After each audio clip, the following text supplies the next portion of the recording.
Drones que nos traen la comida a casa, robots que gestionan nuestros paquetes, inteligencia artificial aplicada al transporte terrestre de mercancías. Son solo algunos de los avances que vamos a ver en el mundo de la logística. Ver drones repartiendo mercancías ha dejado de ser un sueño para convertirse en una realidad. Estas aeronaves, que comenzaron utilizándose en acciones de logística militar como la vigilancia, ya pueden verse entregando paquetes en países como Estados Unidos o Singapur.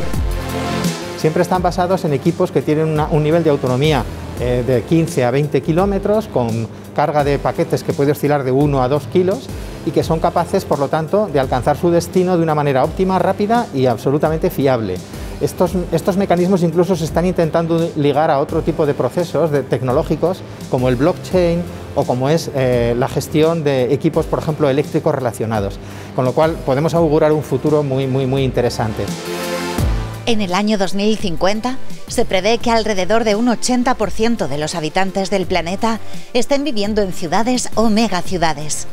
Esto supondrá un gran reto logístico, ya que las ciudades tendrán que adaptarse al gran volumen de transportes que entren diariamente para distribuir las mercancías.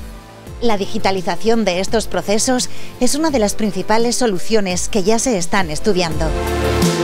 Esas tecnologías de digitalización incluirán probablemente sistemas de visión artificial que permitirán el reconocimiento de los vehículos que están procediendo a efectuar los procesos, pero también, y lo que es más importante, sistemas que sean capaces de determinar ocupaciones reales de los espacios de distribución para poder hacer una planificación correcta de ese reparto de mercancías.